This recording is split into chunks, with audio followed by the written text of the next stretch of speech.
En la tarea de reconstruir el pasado, lo primero que un historiador tiene que hacer es recopilar la mayor cantidad de información posible sobre el periodo histórico que le interesa investigar.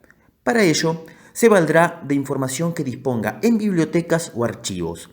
Las fuentes son la materia prima con las que el historiador trabaja, y es así porque una fuente nos puede ayudar a demostrar nuestras hipótesis o volver a formular las problemáticas que vayamos investigando.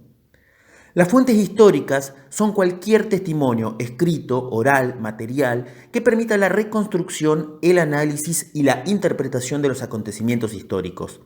De acuerdo a su clasificación, se dividen en primarias y secundarias. A grandes rasgos, muy grandes rasgos, las primarias son todos aquellos testimonios que se originaron en la misma época que el historiador decide investigar, mientras que las secundarias contienen información organizada, elaborada, producto del análisis, de la extracción y la reorganización en lo que refiere a documentos primarios originales. Estas son el producto, por lo general, de la investigación y los aportes de otras disciplinas. La disponibilidad de las fuentes nos permitirá realizar una reconstrucción del pasado lo más completa posible. Sin embargo, la ausencia de ellas acarrea consigo una serie de inconvenientes, y es en este punto donde el historiador deberá aplicar la agudeza de su ingenio, ya que tratará de aproximarse lo más cercano posible al interrogante que se desee responder. Todos los 25 de agosto, la provincia de San Luis celebra un nuevo aniversario de su fundación. De acuerdo a la tradición de la colonización española, para fundar una ciudad se efectuaba una ceremonia. Mientras ésta se hacía, un escribano las iba consignando en un acta, que firmaba después el fundador, que se llamaba Acta de Fundación.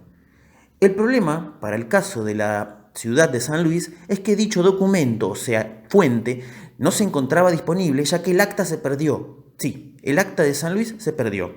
Entonces, ¿cómo es que los historiadores han establecido que el 25 de agosto de 1594 se fundó la ciudad de San Luis? ¿Qué documentos utilizaron para llegar a esta conclusión? ¿Es realmente esta fecha la verdadera fundación de San Luis? Bien, de esto se tratará el siguiente video. Para organizar mejor la información, voy a tomar como punto de partida 3 momentos de la historiografía de la provincia a partir de 3 obras escritas en periodos diferentes. La historia de la provincia de San Luis de Juan W. Guess, el tomo 1 de la historia de San Luis de Urbano Núñez y Duval Vaca y la verdadera fundación de San Luis de Néstor Menéndez. En cada una de sus obras, estos libros, trataré de analizar cómo cada autor elabora su mirada acerca de la fundación y los documentos que maneja para sostener sus afirmaciones. Juan Wenceslao Guess fue uno de los primeros historiadores que escribió una historia general de la provincia. Nacido en San Luis en 1865, se desempeñó como docente en las provincias de Buenos Aires, Corrientes y San Luis. En el momento en que Guess escribe, principios del siglo XX, la historiografía, es decir, cómo se escribía la historia, se asociaba a escritos de tipo descriptivo vinculado a lo heroico con una exaltación de figuras y de hechos importantes de la provincia. En 1910, con los festejos del centenario de la Revolución de Mayo, el gobernador de la provincia de entonces, Adolfo El Pampa Rodríguez Sá, dicta la Ley 405, por la cual se decidió encargar la redacción de una historia general de la provincia a una persona de comprobada preparación histórica, tarea que recayó en Guess. Con los documentos que disponía, ya que para ese entonces no existía un archivo provincial, Guess analizó los orígenes de la ciudad. El documento más antiguo que encontró relacionado a la fundación de San Luis fue un título del año 1594, en donde el general Luis Joffre, encargado por el gobernador de Chile para fundar ciudades, le otorgaba tierras a favor de Juan de Barreda. En este documento se hacía mención a Barreda como poblador de la ciudad de San Luis Palmira del Río Seco, y según el mismo, la planta de la ciudad estaba ubicada en un lugar llamado El Talar. Sin embargo, tiempo después, por lo que se supo, ese asentamiento fue abandonado. Otro documento, pero del año 1643, adjudica a Marcos Muñoz unas tierras en un lugar llamado San Luis Río Seco de Medina. Allí mismo consta que se hizo una nueva redistribución de tierras para reedificar una ciudad. En documentos posteriores nos encontramos con la denominación San Luis de la Punta de los Venados. Finalmente, hacia 1691, cuando Tomás Martín de Póveda vino a visitar Cuyo, el Cabildo presentó un memorial en donde se hacía presente que la ciudad había cambiado 3 veces de asentamiento. Si bien Guess utilizó documentos en donde se nombraba la existencia de asentamientos con el nombre de San Luis, no especificó la fecha exacta del día de su fundación, ni tampoco dejó en claro quién era el verdadero fundador, prestándose a confusiones. Esto, obviamente, generó incertidumbre por parte de la población que no tenía un día para celebrar su fundación, su aniversario.